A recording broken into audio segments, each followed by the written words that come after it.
দিকে, তিন দিক দিয়ে ফেরাউন বাহিনী আক্রমণ করেছে, ডান দিক দিয়ে আক্রমণ করেছে, বাম দিক দিয়ে আক্রমণ করেছে, পেছন দিক দিয়ে আক্রমণ করেছে। এবার ডান দিকে তাকায় দেখে ফেরাউন বাহিনী আসতেছে, বাম দিকে তাকায় দেখে ফেরাউন বাহিনী আসতেছে, পেছন দিকে তাকায় দেখে ফেরাউন আসতেছে, আর সামনে লোহিত সাগর। বিপদ কয় সাইডে? চার সাইডে। চতুর সাইডে তারা বিপদের মধ্যে পড়ে গেল। ডান দিকে গেলেও ধরা খেয়ে যাবে, বাম দিকে গেলেও ধরা খেয়ে যাবে, পেছন দিকে গেলেও ধরা খেয়ে যাবে, আর সামনে গেলে পানিতে ডুবে মরবে। কোন দিকে যাবে? উম্মতেরা হতাশ হয়ে গেলেন, উম্মতেরা টেনশন করছিল। আর ডাকতে বলে, পয়গম্বর, ও আমাদের পয়গম্বর মুসা, আমরা তো আজকে ধরা পড়েই গেলাম, আমরা আজকে কোন দিকে পলায়ন করব? যেই দিকে যাব সেই দিকে ধরা খাবো, ডান দিকে গেলেও ধরা খাবো, বাম দিকে গেলেও ধরা খাবো, পেছন দিকে গেলেও ধরা খাবো, সামনে গেলে পানিতে ডুবে মরবো। কোন দিকে পালাবো? আমরা বুঝি আজকে ধরা পড়েই গেলাম। উম্মতেরা যখন এই কথা বললো, আল্লাহর পয়গম্বর হযরত মুসা ডাক দিয়ে কয়, ও উম্মতেরা, তোমরা টেনশন করো না, তোমরা চিন্তা করো না, আমাদের সাথে আল্লাহ রাব্বুল আলামিন আছে। কি আছে?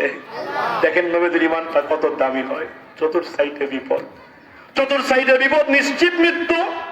মৃত্যু তোমার সামনে, মৃত্যু মোলাকাত করবে, আলিঙ্গন করবে। এমন একটা বিপদের মধ্যে পড়েও বলছে আল্লাহ আমাদের সাথে আছে। এই জন্য হাদিস শরীফ থেকে পাওয়া যায়, এই পৃথিবীতে ঈমান হয় তিন ধরনের। কয় ধরনের ঈমান হয়? তিন ধরনের ঈমান হয়। এক নম্বর হলো নবীদের ঈমান। কাদের ঈমান? এক নম্বর নবীদের ঈমান, দুই নম্বর হলো ফেরেশতাদের ঈমান, আর তিন নম্বর হলো উম্মতের ঈমান। নবীদের ঈমান কখনো কমে না, শুধু বাড়তেই থাকে। আল্লাহু আকবার। নবীদের ঈমান কখনো কমে না, নবীদের ঈমান যত দিন যায় খালি বাড়ে আর বাড়ে।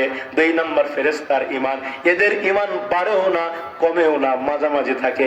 যে অবস্থায় ঈমান ওই অবস্থায় থেকে যায়, কম বেশি হয় না।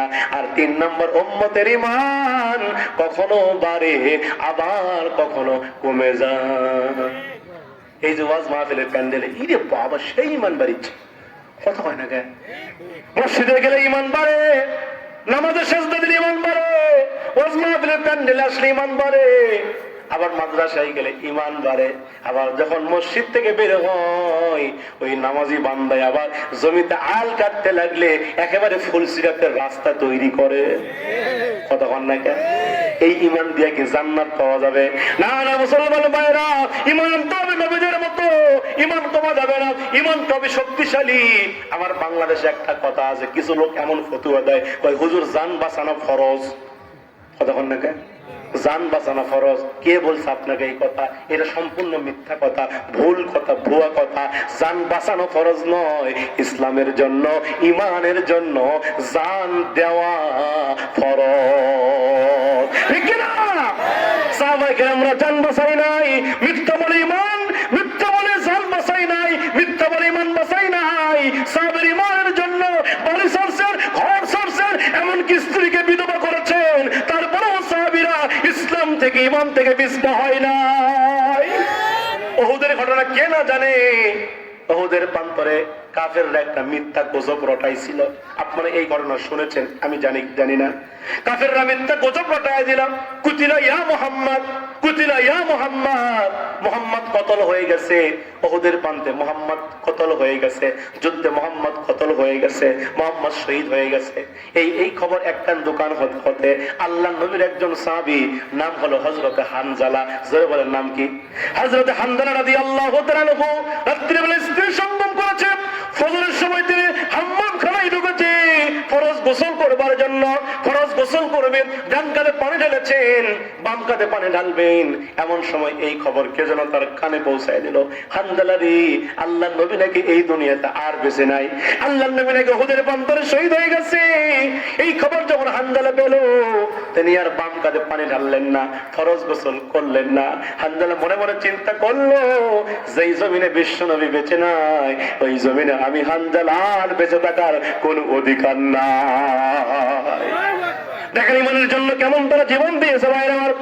হযরত হানজালা তিনি ফরজ গোসল করলেন না, মুহূর্তের ভিতরে স্ত্রীর কাছে গেলেন, স্ত্রীকে ডাকতে বলে, স্ত্রী রে, আমার হাতে লাঙ্গার একটা তলোয়ার উঠায় দাও। ওই স্ত্রী, আমি শুনতে পেলাম আল্লাহর নবী নাকি যুদ্ধে শহীদ হয়ে গেছে, আল্লাহর নবী নাকি দুনিয়াতে বেঁচে নাই, আমাকে তলোয়ারটা উঠায় দাও, আমি ওদের বন্দরে যাব, আমি লড়াই করব, আমি যুদ্ধ করব। এই কথা যখন স্ত্রীকে বললেন, স্ত্রী ঘরের মধ্য থেকে একটা নাঙ্গা তলোয়ার নিয়ে আসলেন, হানজালার হাতে তলোয়ারটা উঠায় দিচ্ছে। হানজালা যুদ্ধের ময়দানে যাবে, স্ত্রী ডাক দেয় বলে, স্বামী গো, আমি দোয়া করি আপনি যুদ্ধে যাবেন, যান, আমি আপনাকে বাধা দেব না, তবে আল্লাহর কাছে দোয়া করি আল্লাহ যেন গাজী বানায়া আমার ঘরে যেন আপনাকে আবার ফিরাইয়া দেয়। স্ত্রী যখন এই দোয়া করলেন,